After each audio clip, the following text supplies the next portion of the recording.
இப்போதான் நம்ம சேனலுக்கு நீங்கள் முதல் முறையாக வரீங்கன்னா தயவுசெய்து கீழே இருக்கிற ரெட் கலர் சப்ஸ்கிரைப் பட்டன் அழுத்தி சப்ஸ்கிரைப் பண்ணிக்கோங்க. கூடவே அந்த பெல் பட்டன் அழுத்தி ஆள்னு கொடுத்துக்கோங்க. அப்போ தான் நம்ம போடுற வீடியோ உங்களுக்கு தினமும் கிடைக்கும். சரி வாங்க இப்போ நம்ம வீடியோக்குள்ளே போகலாம். சேலம் மாவட்டம் ஆத்தூர் ஜோதி நகரை சேர்ந்த பாலசுப்ரமணியத்தின் மகள் உமா மகேஸ்வரி சென்னை அருகே சிறுசேரி சிப்காட் வளாகத்தில் இருக்கக்கூடிய ஒரு ஐடி நிறுவனத்தில் சாப்ட்வேர் என்ஜினியராக பணியாற்றி வந்தார். இதற்காக மேடவாக்கத்தில் ஒரு வீட்டில் தன்னுடைய தோழிகளுடன் உமா தங்கியிருந்தார்.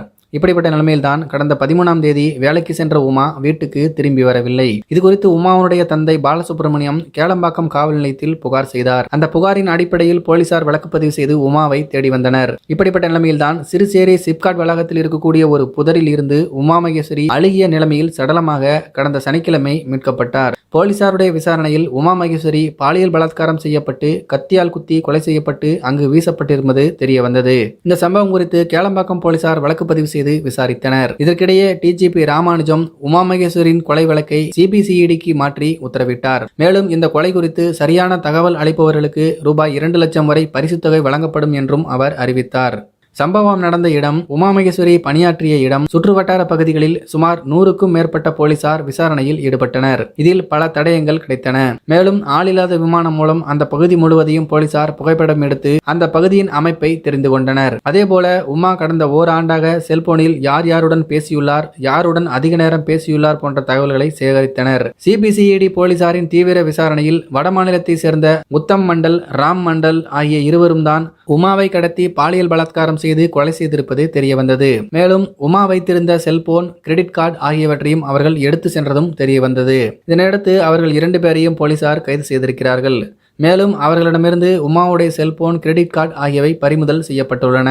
இருவரும் மேற்கு வங்க மாநிலத்தை சேர்ந்தவர்கள் என போலீஸ் தரப்பில் கூறப்படுகிறது. கைது செய்யப்பட்ட 2 பேரும் புதன்கிழமை மாலை விசாரணைக்கு உட்படுத்தப்படுகிறார்கள். பின்னர் 2 பேரும் நீதிமன்றத்தில் ஆஜர்படுத்தப்பட்டு சிறையில் அடைக்கப்படுகின்றனர்.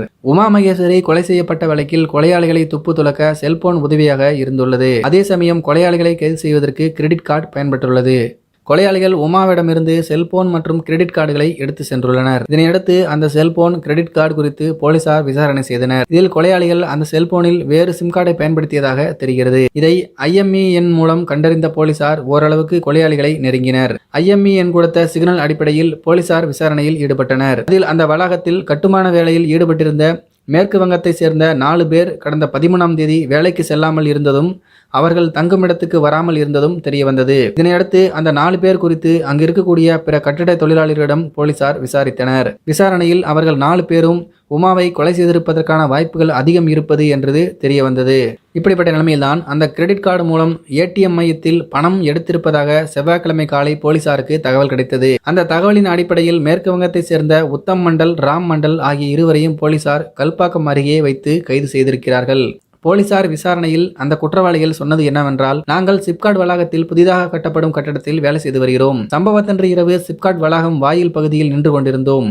அப்போது அங்குள்ள ATM மையத்தில் உமா பணம் எடுத்துவிட்டு நடந்து வந்து கொண்டிருந்தார். இதை பார்த்த நாங்கள் 4 பேரும் அவரை அங்கு இருக்கக்கூடிய புதருக்குள் தூக்கி சென்று பாலியல் பலாத்காரம் செய்து கத்தியால் குத்தி கொலை செய்துவிட்டு அவர் வைத்திருந்த செல்போன், கிரெடிட் கார்டு ஆகியவற்றை எடுத்துக்கொண்டு தப்பி ஓடிவிட்டோம் என்று அவர்கள் சொல்லியிருக்கிறார்கள். இந்த சம்பவத்துக்கு பின்னர் தங்களுக்கு பயம் ஏற்பட்டதால் தலைமறைவாக இருந்ததாகவும் சொன்னார்கள். இதில் 4 பேரில் 2 பேர் ரயில் மூலம் மேற்கு வங்கத்துக்கு தப்பி ஓடிவிட்டதாக தெரிகிறது. இதனையடுத்து தப்பி ஓடிய 2 பேரையும் கைது செய்ய சிபிசிஐடி போலீசார் மேற்கு வங்கத்துக்கு விரைந்துள்ளதாக சொல்லப்படுகிறது. நான் நிறைய வட மாநிலத்துக்கு வர பசங்க கூட பழகிருக்குங்க. எல்லாரையும் குறை சொல்ல முடியாது. ஆனால் நிறைய பேர் ரொம்ப டேஞ்சரஸான ஆளுங்களாக இருக்காங்க. அதனால் வட மாநிலத்துக்காரங்க கூட பழகும்போது ஜாக்கிரதையாக பழகுங்க. இதை பற்றி உங்களுடைய கருத்துக்கள் என்ன அப்படிங்கிறத கீழே இருக்கிற கமெண்ட்ஸில் தெரியப்படுத்துங்க. மேலும் இது போன்ற வீடியோக்களை பார்க்க நம்முடைய சேனலை சப்ஸ்கிரைப் பண்ணிக்கோங்க. நன்றி, வணக்கம்.